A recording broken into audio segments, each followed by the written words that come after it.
So welcome everyone to the Co-Creators Convergence Thursday night Creator Convos.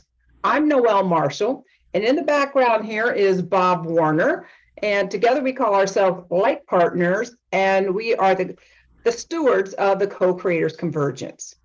So we're here every Thursday night with another pay it forward guest. And what that means is that we say, Bob and I don't know all the fantastic people in the world that are doing something to uplift humanity. So when we have a guest, we ask them, who do you know? What would you like to bring a guest? So we have had Mark Porteous on, and he's brought us many wonderful guests. And tonight, he is bringing us Gail and Gregory Hoag, who we also have a connection with, but we haven't been together for quite a while. So welcome everyone, and I know some of you are watching on Facebook. If you want to, you can also, the Zoom link is there. Don't be bashful. Come on into the Zoom room so we're going to have conversation after this wonderful presentation with Mark, Greg, and Gail. So before we begin, I want to tell you a little bit about the Co-Creators Convergence. So please stand by.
So welcome everyone back. I hope you learned a little bit about the Co-Creators Convergence and our dear friend. We have all four of us have that mutual friend of Barbara Marx Hubbard.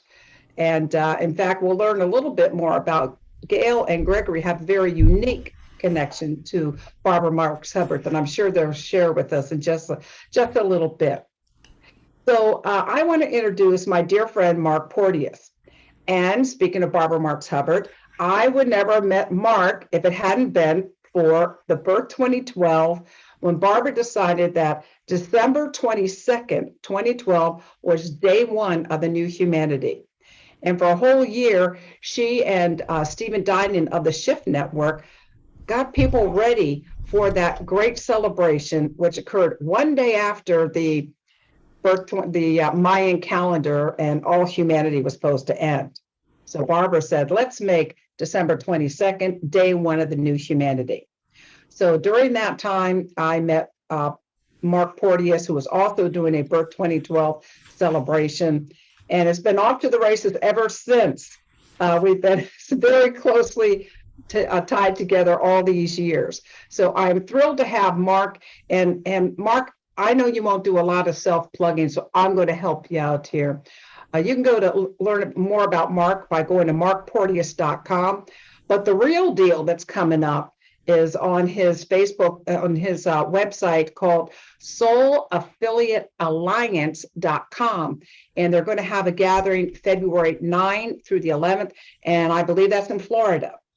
So Mark, I want to make sure before this 60 or 90 minutes hour is over that you share more about that, because I want that's the purpose of our platform, because we want to lift up everyone's gift to this shift, as Barbara Marx Hubbard encouraged us all to do.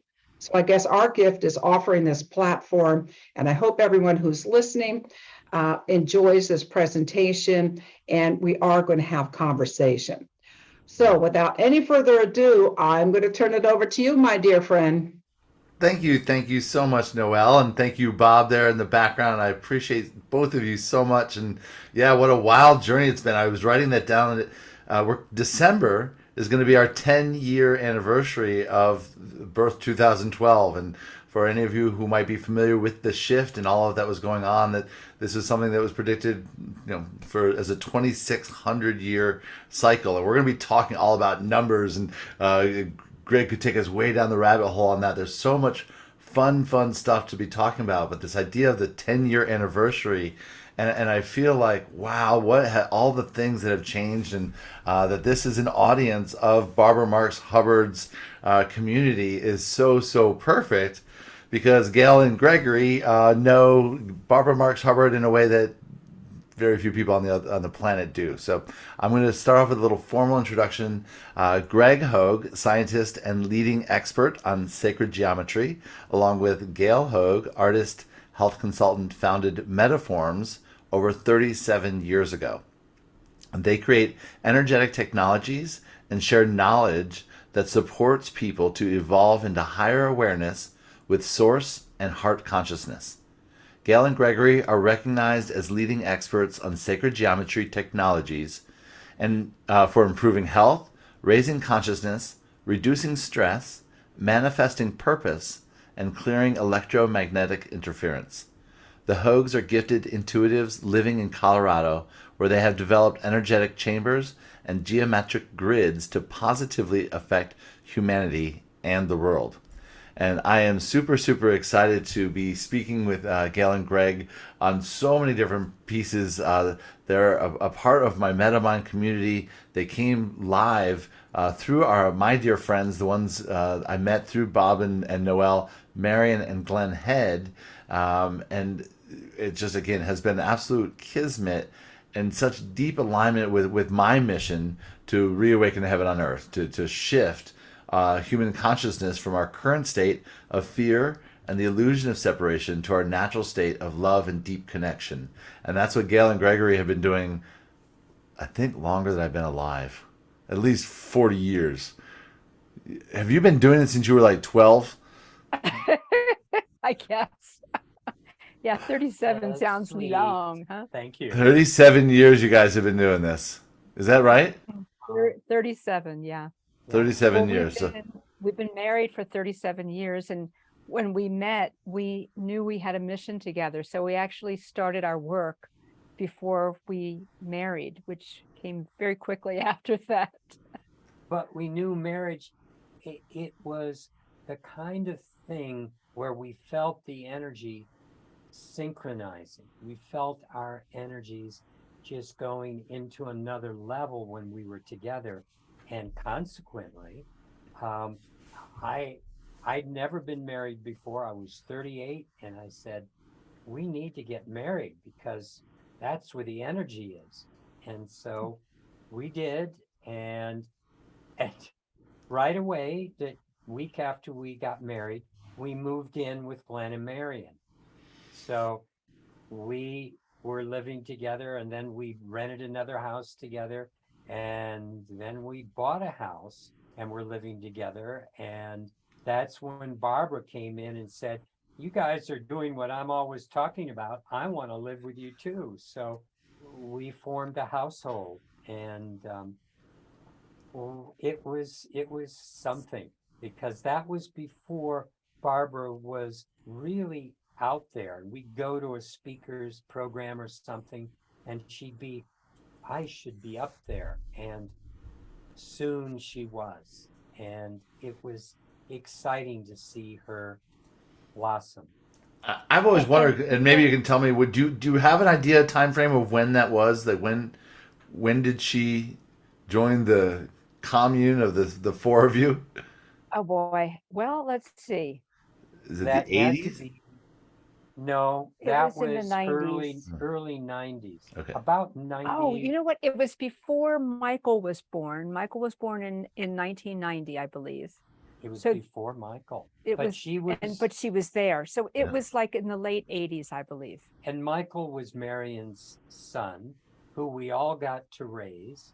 And there were times when I remember Glenn and Marion and Gail going to North Dakota. Yeah, we were working, we had a program we were doing on several different Native American reservations.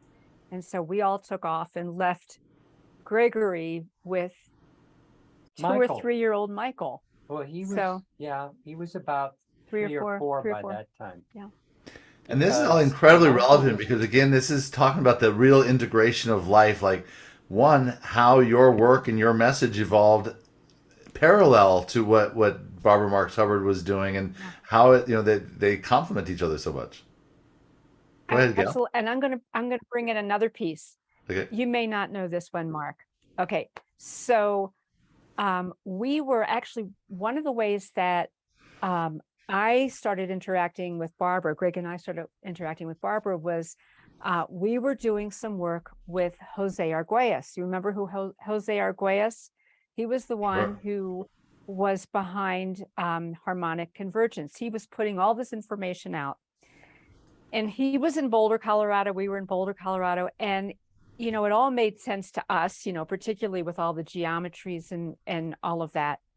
However, it was such it was a very dense, elaborate message that was difficult for some people to articulate and then have it make sense so that a movement could actually spring out from what was happening with the Mayan calendar that Jose had identified. So we were having these meetings. We were like holding the energy. We created a core group, and Barbara was with us, and Glenn and Marion, and Marion Culhane, who was the twin sister of Carolyn Anderson. You know Carolyn? Well, these are all people that, are part of that very close group that evolved around Barbara. So that was a very important piece of how a lot of things got inspired with Jose Arguelles at the core, being able to move that message out about harmonic convergence. I think one of the most amazing things to me about the whole process was we met every week, because when we first got together, Jose opened his closet door and there were stacks and stacks of letters inside. Unanswered. And it he was said, all unanswered these mail. people are asking me what's going on, what they're supposed to do, what's going to happen, and I don't know what to tell them. So we're going to figure out what to tell them. And the interesting thing was, we met weekly for months. And once we got it, all of us, automatically, it seemed to just go out through the world. It just rippled out and everyone started doing it. We didn't physically do anything other than all of us come to an understanding, this is what it's about. And then it exploded around the world. So, that thing that we talk about with synchronicity, that thing we talk about when you truly bring in the information and ground it and own it, and you do it with a group, something happens that's so much bigger than you ever could imagine. And that's what you're doing now, Mark, with MetaMind, getting people to understand it. And there's such power in these groups of people coming to a mutual understanding, coming to a mutual connection. And so I think about, again, going back to your work and how this all ties together, is the building of resonance. And when you're in a group like this, you do create that resonance. And when you get into the sacred geometry, we'll talk about how you actually amplify resonance with simple geometry. it is interesting. And I remember some of the things I started building with Jose. It was like I go to the back of his book and he had laid it out as the Mayan calendar, and you saw the same patterns two-dimensionally that I was building three-dimensionally. And it's really fun the way universe presents information. If it doesn't get out this way, then it'll get out that way, and it's all interconnected. And we're gonna get you talk about fun. I really want to blow people's minds with some of the just the basics that you can share with people. But before we go into that, just a couple of things. One, you're wearing the heart companion necklace that my wife wears, and she's very excited to share some more testimonials with you about her own experience with it, with sleep and different pieces. So there's one is the jewelry, and then there's the forms themselves. I'm curious about the history, and I want to get into that and how it all works. But you are actually training. You've created a whole course, a training program, and we'll put the links in so that people can access that and even perhaps download a free gift. Maybe you can tell us a little bit about that before we go into how these evolved, because obviously you're some of the leading experts on sacred geometry, and you've shared a little bit about that you were part of Barbara Marx Hubbard's life while she was creating her conscious evolution. You were creating these actual tools. But start off with where we are now. Like, it's led up to you actually putting together this program. You've got huge people like Joe Vitale and Janet Atwood that use your products. But the knowledge, again, there's just so much information that we're going to try to touch on it a little bit so people can leave here with a better understanding. But we can't do justice to what you put together in this program. Yeah, well, Mark, we've done several programs, and we've got a great YouTube channel called Sacred Geometry Tools, isn't it? And so we've been putting out a lot of information because it's so important that there is an understanding of what this is really about, how to understand resonance and how we're all connected. So we got to this place where we wanted to explore something that we've called Universal Secrets Revealed. And it's a real deep dive that Gregory took and went into all kinds of, whether it's mathematical, geometric, universal, all kinds of ways of looking at how universe is created and how we are a part of that. And just as everyone here understands themselves as a co-creator, when we really deeply understand how those connections work, it just changes the fabric of what we can do with it. And so it's a 6-week program, and we've created it. Actually, what we decided to do was we wanted it to be an archived product, because I kind of felt like this is a classic program, and we wanted to have it done in a way that people could have it for a number of years. And every week we take people through another level of understanding. We talk about number, we talk about the platonic solids, we talk about resonance, and most important, we help them understand that the universe is created in such a manner, we are created in such a manner that you can count on it. You know the way things are, and it's not random. Science has taught us that there's all these random events that happens, and really there's consciousness to it, because first there is consciousness, and that enables us to see the creation of universe as a loving entity, and as our capability of bringing love and consciousness to it as the most important thing that we can do in our lifetime. That is beautiful. And one of the things I love that bringing together of science and spirituality through consciousness. It's absolutely amazing. It's amazing the energy and perfection that's in everything that universe, that consciousness creates. And it really comes down to realizing you are not left out of this mix.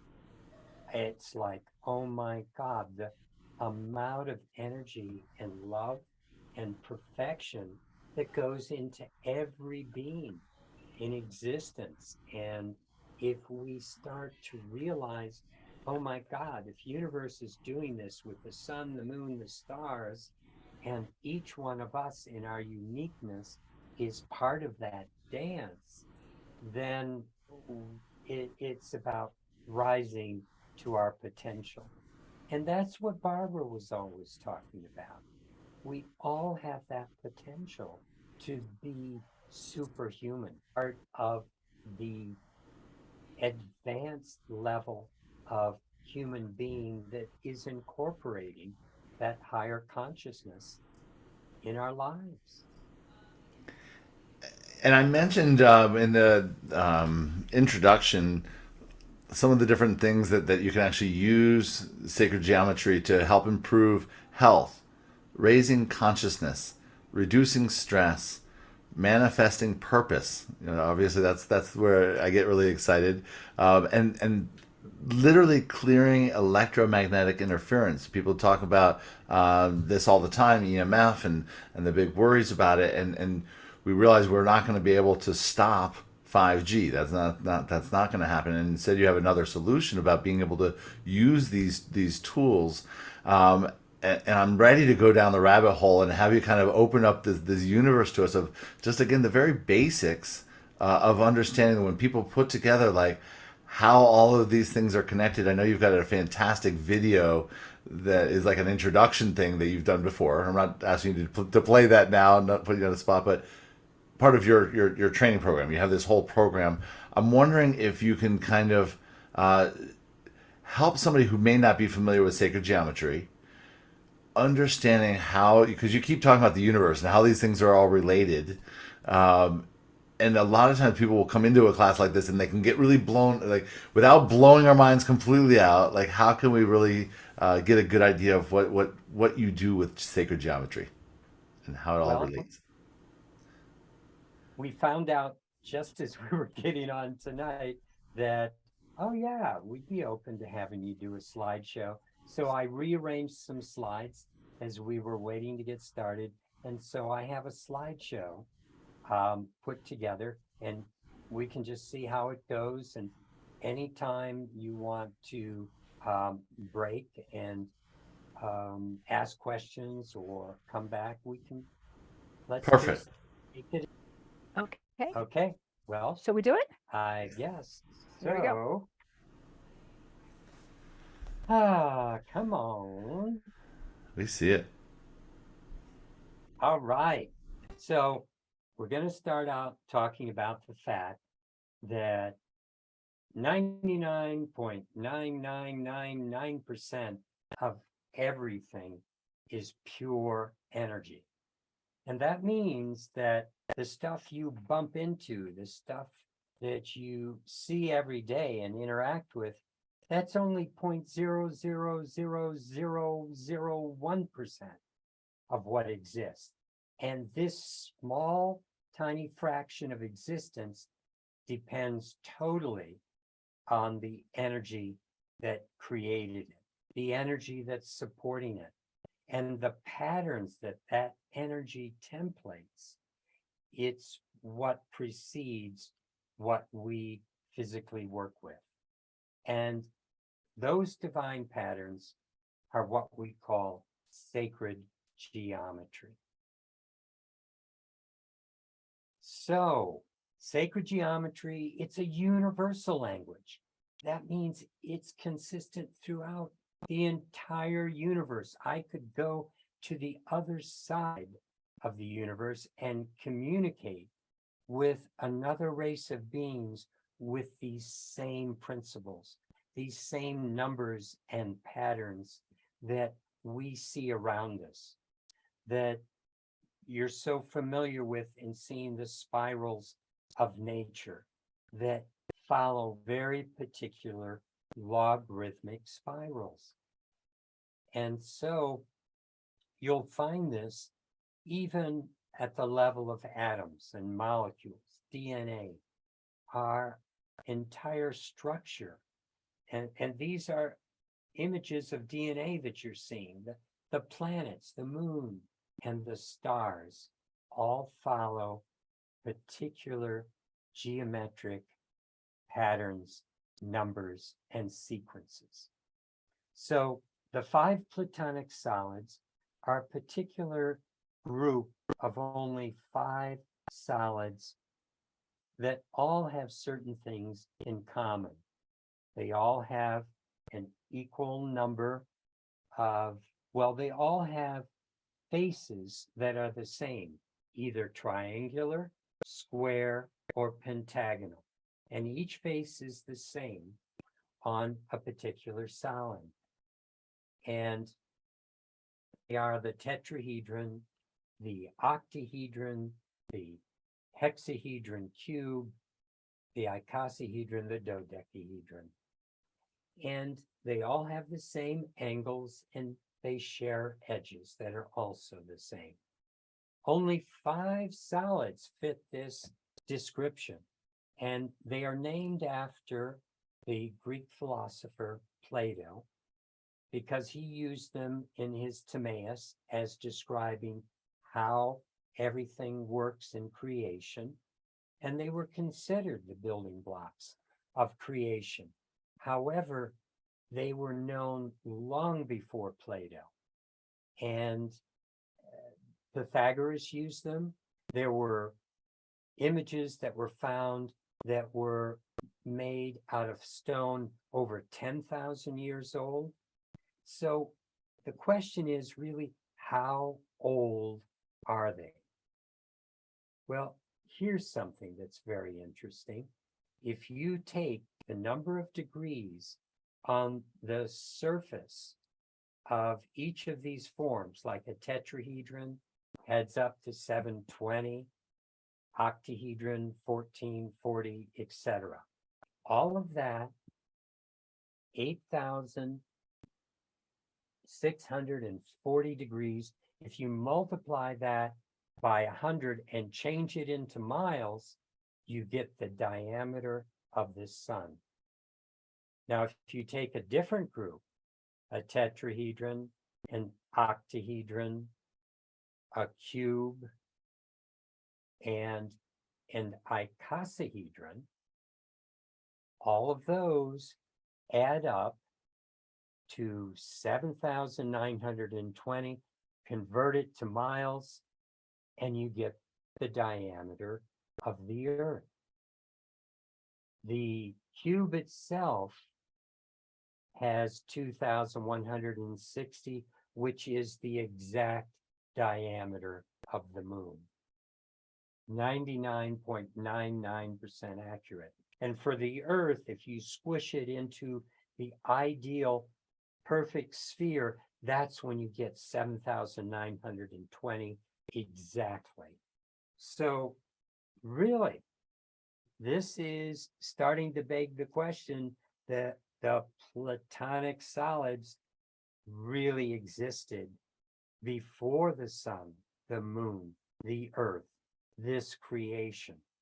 They are divine archetypes. And that's what we're going to be sharing a little more of in this particular slideshow. All these numbers reduce to 9. That means if you take the diameter of the earth and you add 7 plus 9 is 16 plus 2 is 18, 8 and 1 reduced to 9. Every sacred number in creation reduces to 9. You'll see that in all the sacred texts. You'll see that throughout the Bible and the description of Jerusalem and so on. Everything is reducing to those numbers into 9. So archetypes are the structural components of creation that arise from consciousness. Everything springs from consciousness. And archetypes are immutable and they're universal in nature. And that's what we build tools around in the work that we're doing, Gail and I. It's all about creating resonance with what is, creating resonance with the way everything is created. So whether you believe it came before the moon, the sun, the earth, if the earth, the moon, and the sun find it works for them, it should work for us. And here I'm just showing you that if you take something like the measure of the moon, in time, all these different elements relate to time.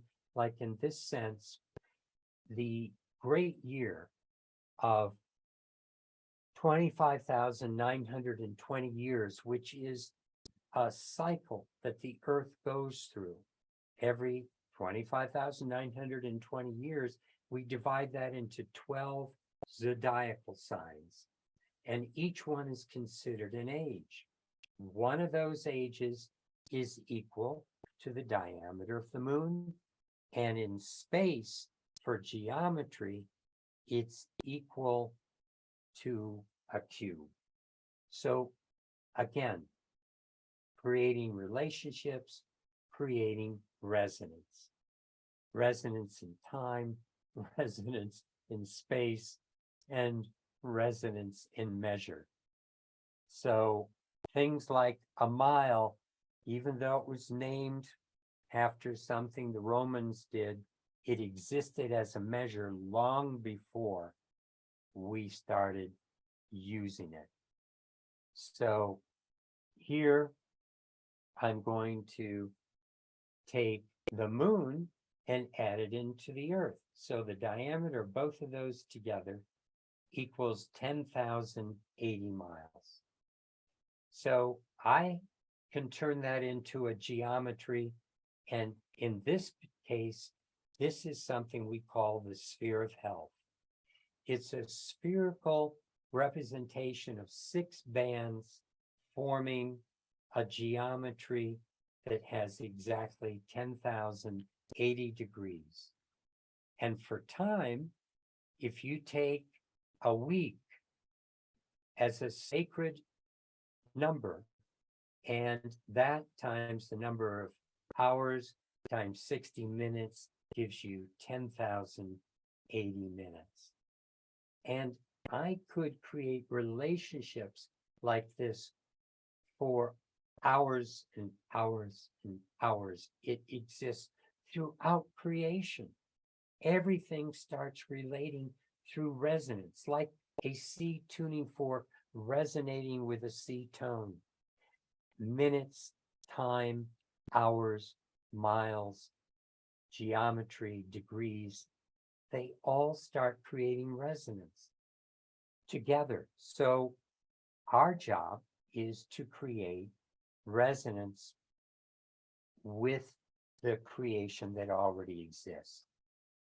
So in this case, I guess the top line is getting blocked out, but what it's saying is in Genesis, God creates everything in 7 days, as we were talking about in the slide earlier. Well, the first day begins with light, and light itself is something that only 0.0035% of the entire electromagnetic spectrum. So that means what we see is light, and even then we don't see in the ultraviolet or the infrared range. So there are animals that see far beyond what we can, but it's still only a small piece of our entire energy spectrum. But everything in that spectrum is carried in one quantum packet of energy, and we call that a photon. It's the carrier of everything from radio waves to gamma rays. The photon carries that energy. And the photon, as it turns out, has a geometry.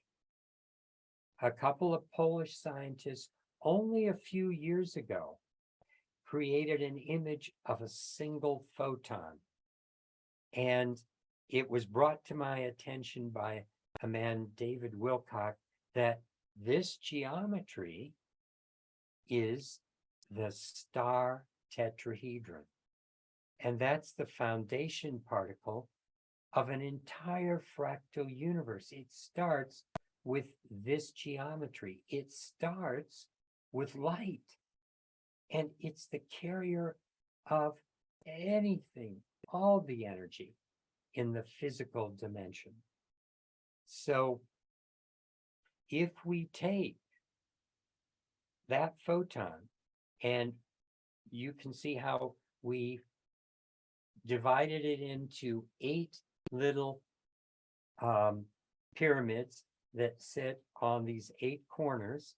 And if you add up the number of degrees on that total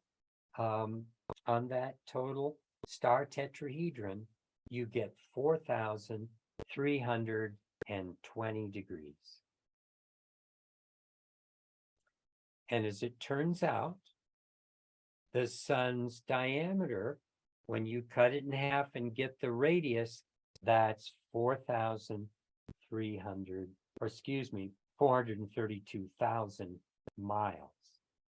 And if you square 432, you get 186,624, which is only 0.2% off what Einstein figured as the speed of light per second. So that speed, that time, that radius, these are the harmonics of 432. And when you divide 432 by all these different divisors, 2, 3, 4, 6, you're getting this group of numbers that turns out to show up again and again throughout our reality. These are all considered very sacred numbers, because when you take certain numbers like the 108 and 36, you get a triangle that is based on something called the phi ratio, which is the way human beings are created. In the beginning, when you saw the spiral of the sunflower and the spiral of the cabbage leaf and the spiral that's going on with the nautilus shell, it's based on these spirals. It's based on these numbers, 36, 72, 108. And that's all related to light. So working with light, working with these numbers, and working with the photon, which I can fractalize into all the platonic solids, and it fractalizes, I can build it as a geometry. And that's what we call the cosmic aid. It holds all the platonic solids in one geometry. So light is creating everything that we're interacting with. And this is something that's very interesting. When you look at the pyramid in Giza, I'm not going to argue when it was built or who built it. It's different than what I believe they have in public record. But nevertheless, I am going to say whoever did build it, they knew what they were doing. Because when you take the height of that pyramid and you have it so it equals the radius of the Earth from the center to the North Pole, the circumference around the pyramid, the perimeter rather, is equal to the Earth's circumference. And if you take the base and take the moon, and if you could put the moon right next to the edge of the earth, and then put the tip of the pyramid at the center of the moon, then the side dimension of the pyramid would be actually exactly equal to the diameter of the earth of 7,920 miles. And the only way this works is if they're working with a harmonic of 1 to 43,200. Again, what they're doing is what we just saw is happening with a photon, with light, with the sun. 43,200 is resonant with the sun's radius, is resonant with that 2 ages when you add them together, or the square of 432. And so all of this is relating to that number of 432. They're using it. The people that built that pyramid use that number because it harmonizes with light. And when you harmonize with light as the fundamental of the energy spectrum, you're enhancing energy flow. And in everything we build, that's what we're doing. We're using that. This is a picture, a metaphor actually, of a human being. It's a metaphor, not an actual picture, obviously, because like a iceberg, only 10% of you shows up here. The rest is invisible. The rest is unseen, just like an iceberg. So I'm going to turn this over because it makes more sense to realize that the 90% of you that isn't seen happens before the 10% that is seen. That top part is really what we refer to as soul, source at the top. So many different dimensions of your higher being into your mental body, your astral body, the physical body. And this is another metaphor I'm throwing in, that the top of the iceberg, when you flip it over, is like the soul being on the surface of the ocean, pumping you energy, pumping you water, or excuse me, pumping you air so that you can breathe under the water. That's the energy flow that exists from soul into our physical reality. And all the difficulty, all the disease that we run into in this reality that we call our real world, it happens, those difficulties, when we deny or block the energy flow from source. So what I'm going to show you now is just some of the things that go on in our reality with electromagnetic pollution, blocks that energy flow. What's going on with stress blocks that energy flow. Science now actually says that stress can be a trigger for disease because of that blockage of flow. And that negative emotions, all the fears that we have that used to help us out when the saber-toothed tiger came up over the hill, now we go into negative fight or flight syndrome no matter what's going on in our environment. It seems a scratch on the car, a rainy day puts us in that space and disconnects us, just like judgments disconnect us from source. And of course, all the toxins in our environment that have come up over the last hundreds and hundreds of years since the beginning of the Industrial Revolution also make it difficult for us to connect. So this is a quotation that says that when the air was not swarming with electrical influence, it was easier to be human.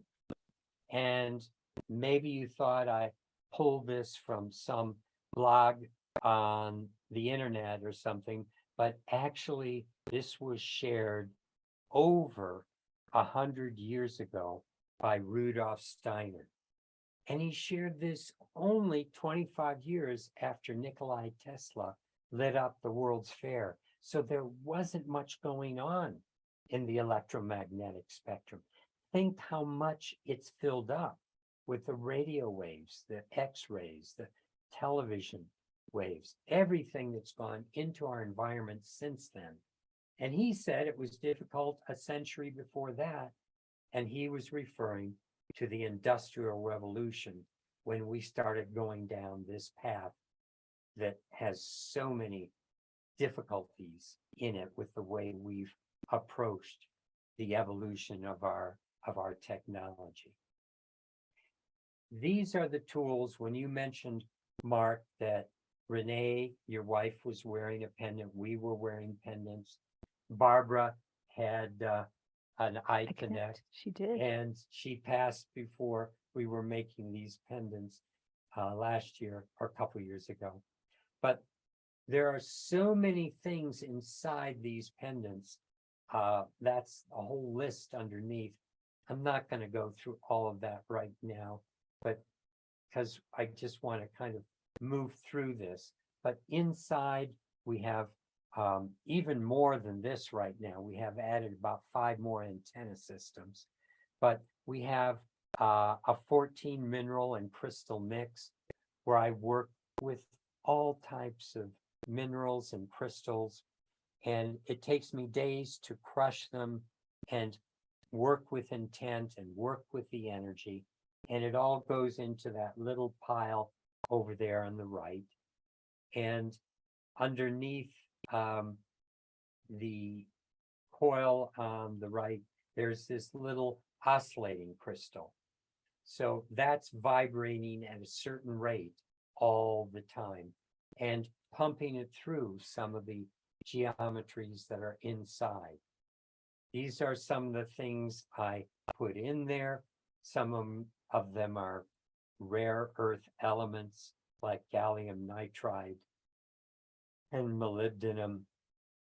But working with all of these elements, we've been working with guidance this whole time. So I went through a lot of Kundalini early on before I met Gail. And when we got together, we started communicating with a lot of higher dimensional beings. And they have helped us build all of these tools, the vortexes on our land, and these chambers that you see are aligned with those vortexes. We have all types of forms spinning inside those vortexes and inside those chambers. And this is something that a scientist measured people before they touched one of our devices.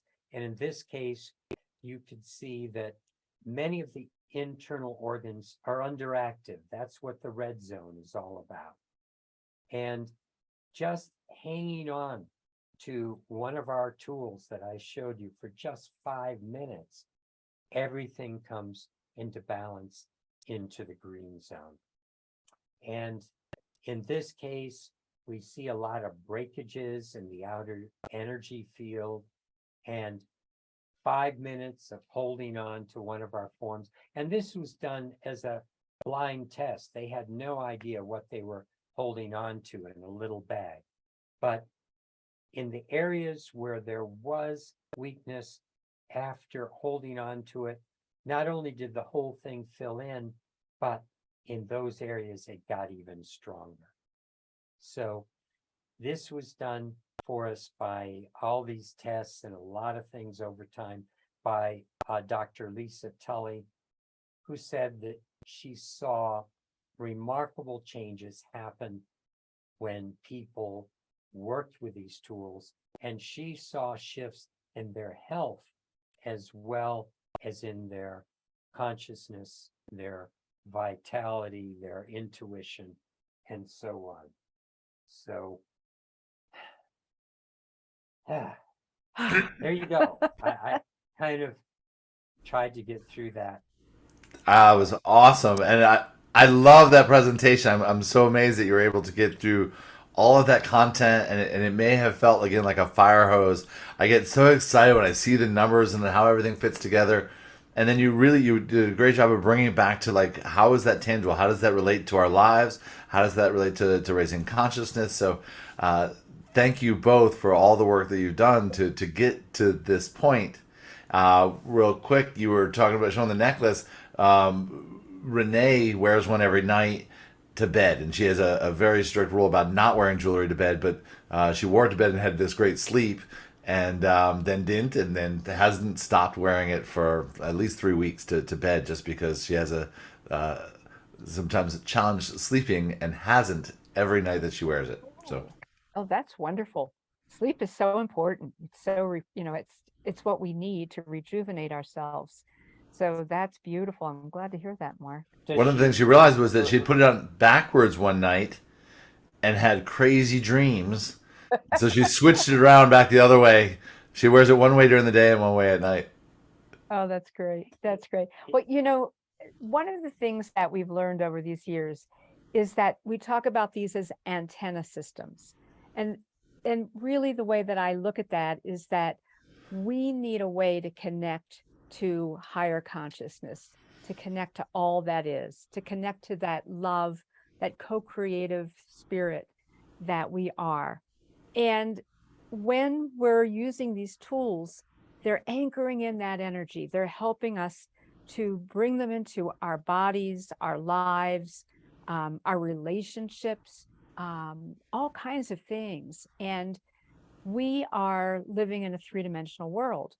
Well, we're really living in a multidimensional world, but when we just look at things from like a flat plane, that doesn't do it. But when you put it into all of the different dimensions, then all of a sudden we're talking about an energetic property that is bringing itself and making itself available to us. And that's the beauty of what this is, so that we are able to connect in with all of what Gregory was just showing you, with the way that the moon and the sun and all the harmonics, they're very, very specific. And when we have something that supports our environment and things that we place on ourselves to be in that resonance, then everything starts to line up in our lives, the synchronicities, all the things that are so important to us. I love it. Again, that just brings it right back to the tangible, how we use sacred geometry. And when you mentioned harmony, right before you said that, I was writing the word harmony, because that's what I see that. Well, for me, it's personal, because my driving force in life is to co-create harmonious community. To me, that's reawakening heaven on earth, but it's expressed as co-creating harmonious community, and so this is a wonderful tool for that. And again, I mentioned one here. I've got that was what I asked for Christmas. Was I wanted to have that as my Christmas gift from Renee. She didn't know I was getting her the Heart Companion, but again, one of my best Christmas gifts ever. I know I've got a bunch of questions here, and I want to open up for anybody who may have questions. Noelle's got a whole bunch. She's a very curious one, of course. One of the first questions that came in from Noelle really sparked my curiosity, because it's something fascinating that millions of people have been watching, and that's the James Webb Telescope. And I'm just curious if anything has come in new for you, or if there's been any correlations that you've seen with these newer images, or if you've had any correlation or found anything with that. I've just been enthralled by the pictures. I'm always enthralled by space and the beauty that exists there. However, not particularly because of the telescope, but there are things going on with the way galaxies themselves line up. They call it an egg carton universe because they form octagonal cartons. If you take an octahedron next to an octahedron, you can keep replicating that eight-sided shape, and galaxies do the same thing. Saturn has certain relationships formed with its rings that are basic phi ratio relationships. There are things going on with planets where you find the energy bands that show up on planets follow that star tetrahedron that I was showing you before. If you put that point on point and you have where the other points hit, those points above and below the equator on the Earth, on other planets, that's where you're going to find the energy amps up. And so, in that way, it's amazing when you see how it all comes together. And you know, Mark, I want to look at it from another perspective, because when I see those photographs, I find them so beautiful, so absolutely magnificent. And to remember that this is a universe of beauty. It's a universe of love. It's consciousness of love that I believe has created all of it. And those pictures demonstrate that that beauty and that magnificence is there. It's everywhere that you can imagine, and it's further out than we can possibly imagine, and ever ongoing. So it's exquisite. It really is. I just had to write down a note to myself about when the Hubble pictures came out, we were blown away. I mean, there was nothing like the Hubble pictures.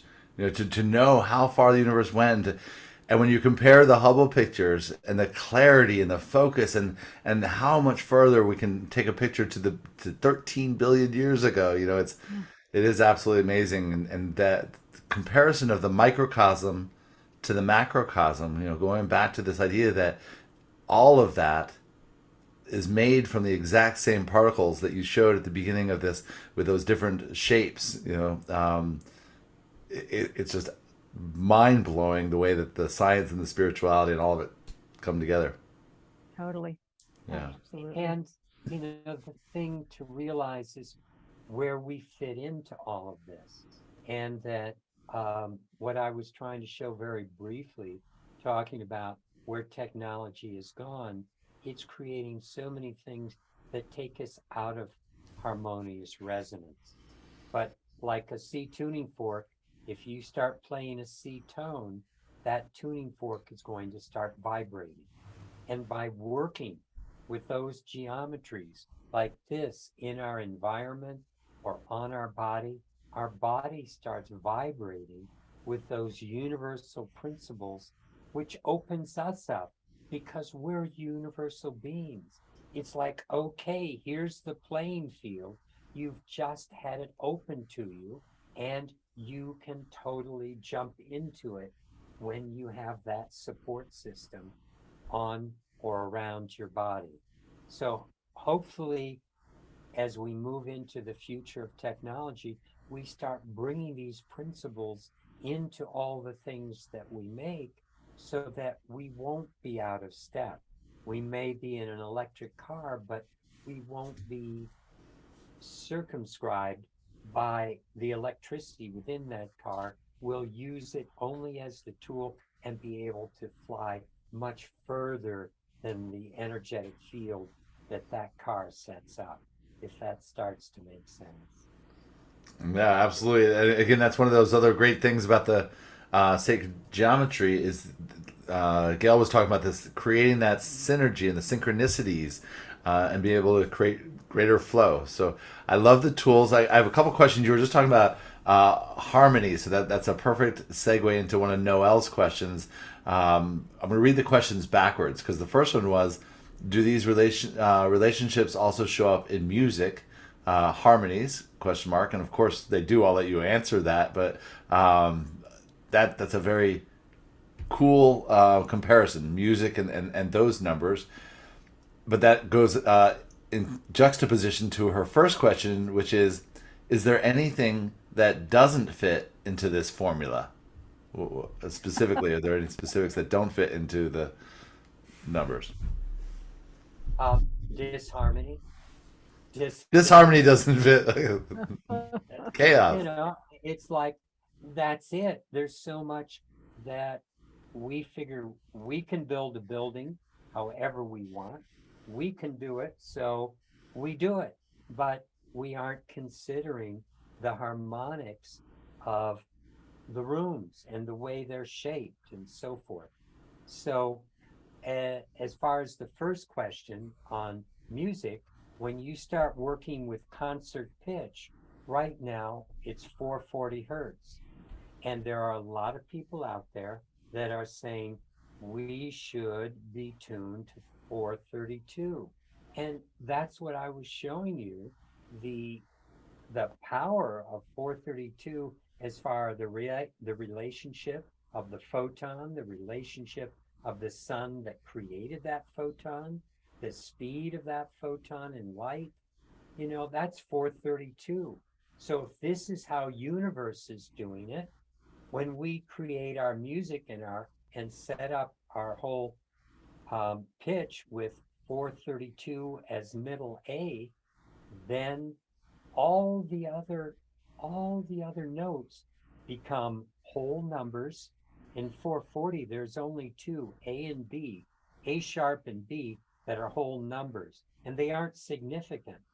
But when you make A sharp 432, then all the other numbers are whole. And those numbers I showed you, 108, 36, 72, all these sacred numbers start showing up with the other notes. So music can hold so much power when we align it with the universe and the way everything's created. We're at choice with music. There's nothing set in stone. Everyone makes up their own music, but when we start aligning it with the rhythms of creation, and then we find that things work even better. I love it. And again, I'm so glad that these questions came together because it almost seemed like the question about the music and the way you answered it also answered the question about are there numbers that don't fit, and things even like the 440 is out of harmony. So it shows how, yeah, there's numbers in the world that exist where we live around them all the time and they don't support us. This idea of 432 brings up a quick question for me. I know you as meditate as well. Do you listen to tones? Because sometimes I listen to different tones while I meditate, and other times I don't. I just was curious for yourselves. Um, I well, we also meditate underneath of some of our geometries. There's one that we've been using now for a while called the Merkaba of Oneness that is just amazing. I Greg can tell you, but I'm sure this is true for him too. I hear tones when I'm meditating, and in my inner being, I allow myself to go into those tones.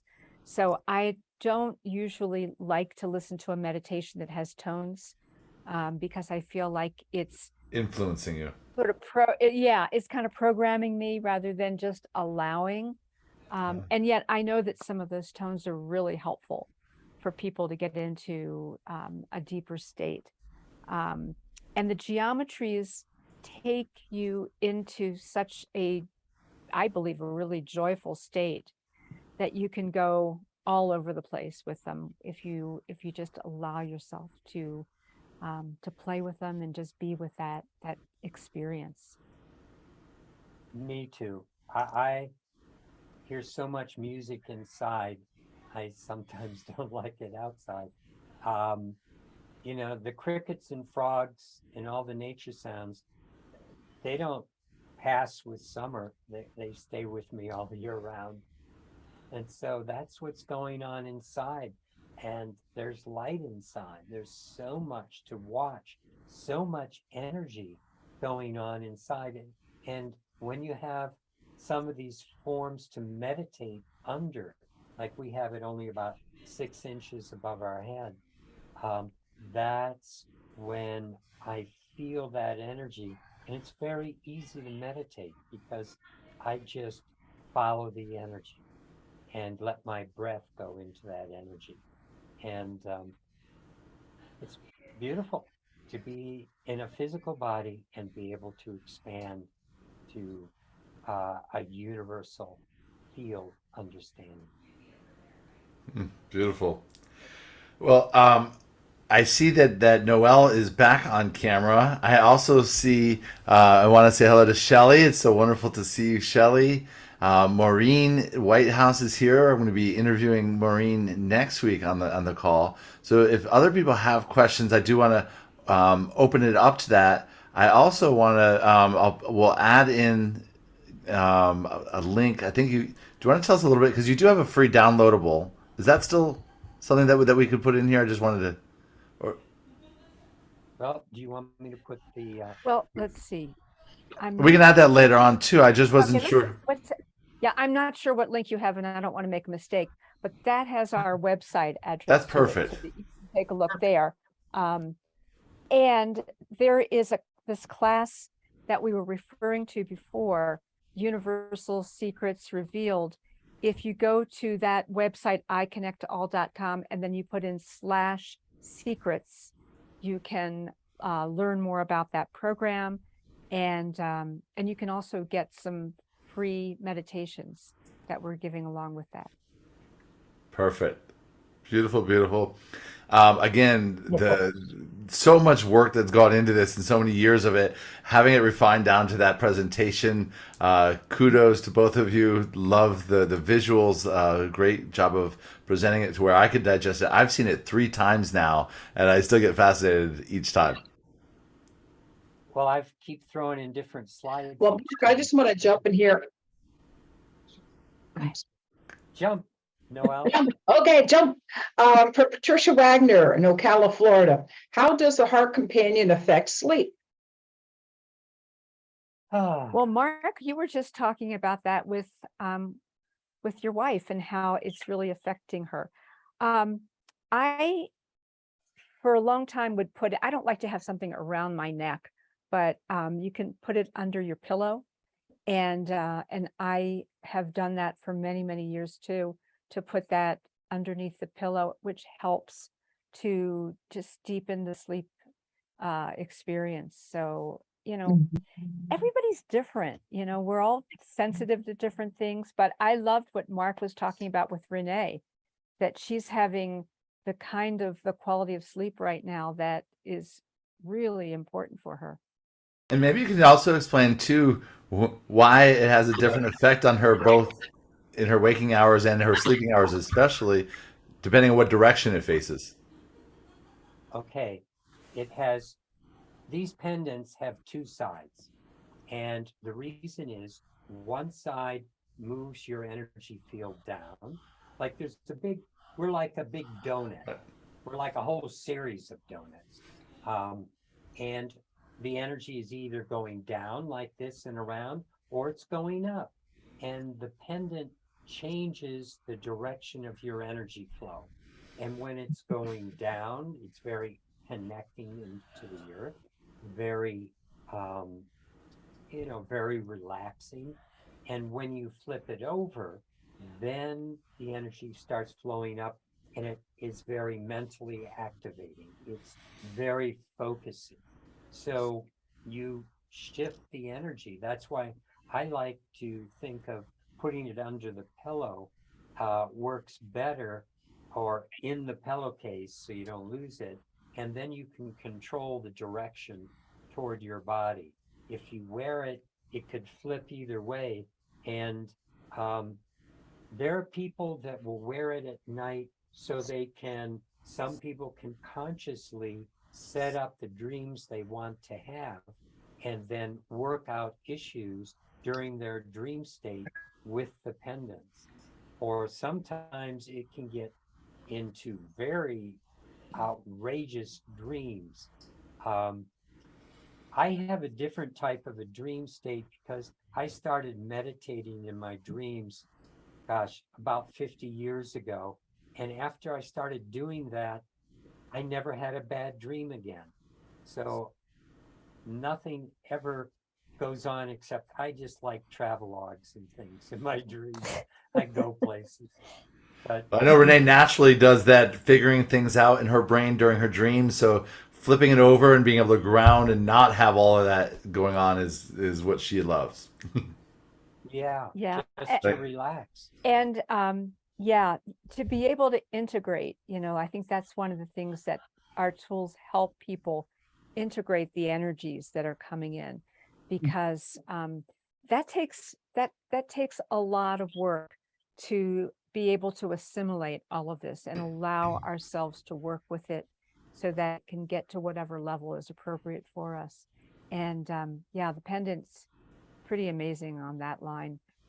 Also in terms of purpose, you know, that's one of the things I really love with the pendants, is supporting people to be more focused on purpose. One of the things that I noticed immediately when I first tried out the pendant, the first pendant that we made, which was probably 15 years ago, I noticed that I never procrastinated again. I just stayed on target on purpose. And it was about purpose. It was about purpose. You like, yeah, that's a really important one, isn't it? Michelle, did you want to add anything or ask something? Oh, I didn't even know oh, you unmuted me.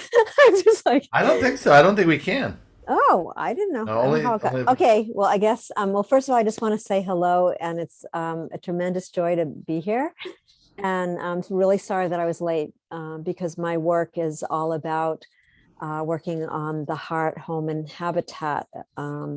I teach what I call evolutionary dowsing, and I'm very thrilled to go now and look at the tools that I'm just hearing about, because I've been selling tools and referring people. And so I look forward to meeting you both more. Will be great. So I think what really sort of stood out for me just in the past 25 minutes or 20 minutes that I've been here is, for many years, I've been really guided to work with sound and healing when I'm going in and dowsing houses and working with my clients. And it's something that, speaking about procrastinating, it's like, do you think I even went, well, okay, just tell me how you want me to do it? You know, I mean, I know how to do it, but I also know, like, I think tonight, maybe, you know, sometimes things happen in that, not even sometimes, they happen in that right alignment. So I'm really thrilled because you've just sort of brought my attention back to sound, and I'm looking forward to learning about the pendant that you're talking about. And I think the only question I had, though, maybe you can answer this, is, you know, given that we are a living toroidal field, right, which is always moving in both directions, counter clockwise and counterclockwise at the same time. So help me to understand why you want to create it so the energy goes up or down when, as I understand it, I'm not saying I'm fully knowledgeable on that level, but by any means. But yeah, is there anything you can add to my understanding about that? It's not only one big donut, you're a whole box of donuts.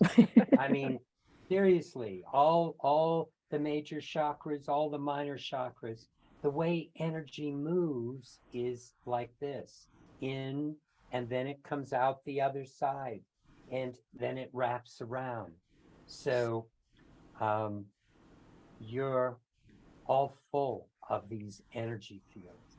And the reason for working with the major one of the body is just to give you choice whether you want to be working with the energy moving more toward the mental, more toward higher connection. It feels very focused. Mm-hmm. Like Gail and I will have our pendants like that when we have a lot of work we want to do. And then at the end of the day, I'm talking to Gail and I'm going, man, I feel like I'm not in my body. And Gail said, why don't you flip your pendant over? And I'll go, oh yeah, let's ground. Let's be into the earth. And especially, I think for men, we have a tendency, I believe, to spend more time in our heads. And I don't know if you've ever asked a man to tell you what he's feeling, and he says, let me think about it. And you say, no, that's opposite. I'm asking you just to feel, forget your head. And it's really nice for me to be connected to my body. You know, Thank you. something that it's important to understand that when we say moving the energy up or down, the truth is there's no up or down, right? Right. That was one thing that Bucky Fuller used to talk about, in his omnipresent universe. It's the direction of up and down is kind of like it gives us something for us to anchor into, but it's not real. So it's a question of moving the energy more into that place of groundedness, which is directional, or moving it into the place of more mental. So that's, it's kind of a placeholder when we say up and down. No, it's perfect. You can ask Noelle and Bob. The grounding would be really good. I'm much better than I was a couple of years ago, but yeah. So I love that. So thank you very much. And I look forward to getting to know you more. That is an excellent distinction. I really like that distinction between not up and down so much as the grounding or the opening. Yeah. And box of donuts he was talking about. I love that box of donuts. And Bucky would talk about out and in.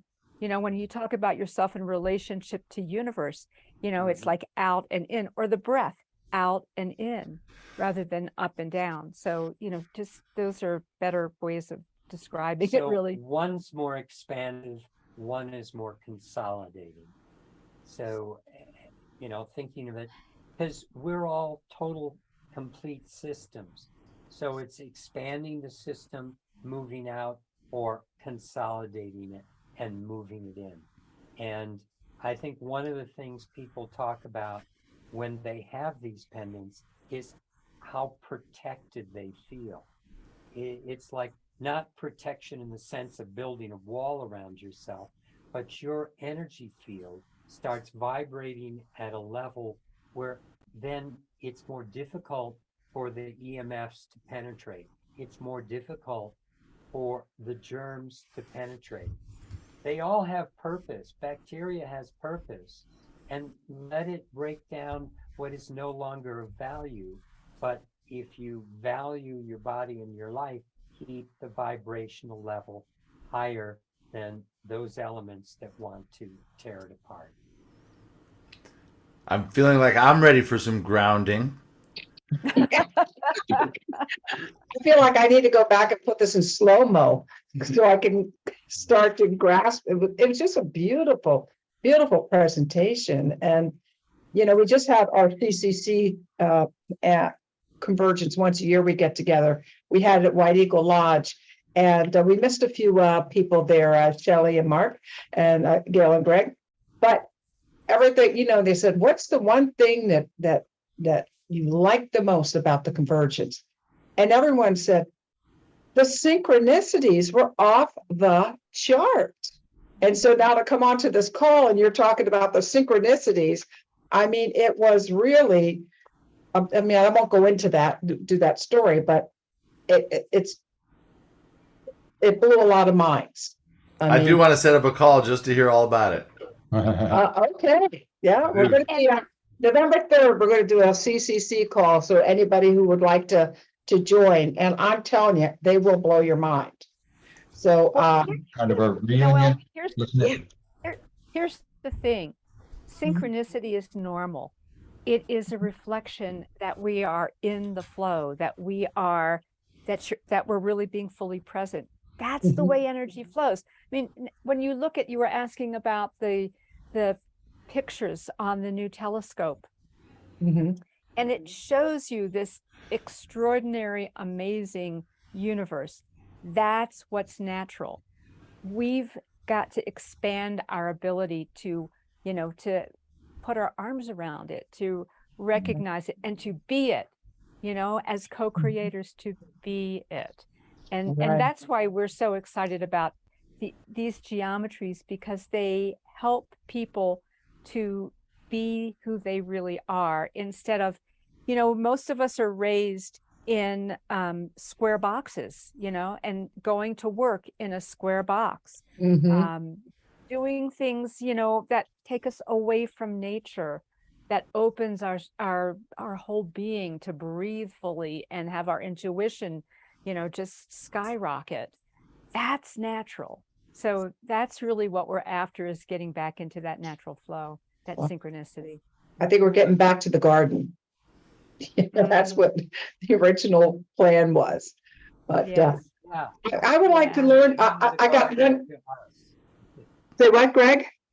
I said, bringing the garden into our lives. Yeah. That's it. And you know, that's then you start going, oh my God, my opportunity is to be a gardener, to be of service to all, because all these flowers in the garden are those aspects of creation that my highest wish is to be of service to all. And that's what starts coming in to each one of us, that touches on the majesty of the way everything's created, and the support that's there from source, the support that's there from consciousness, intelligent infinity, whatever you want to call it. It's birthing everything, and it's doing it with a purpose. And that purpose, I believe, is so that we can evolve in what we call spiritual consciousness or awareness, but just so that we can shift this whole planet into that garden that you're speaking of. Beautiful. Hey, as we're wrapping up here, I know it's time to come to a close. Oh, you have your heart companion. Yeah, I Oh, bought it a long time ago. It's been with me all the time. It's always, it's been in my car.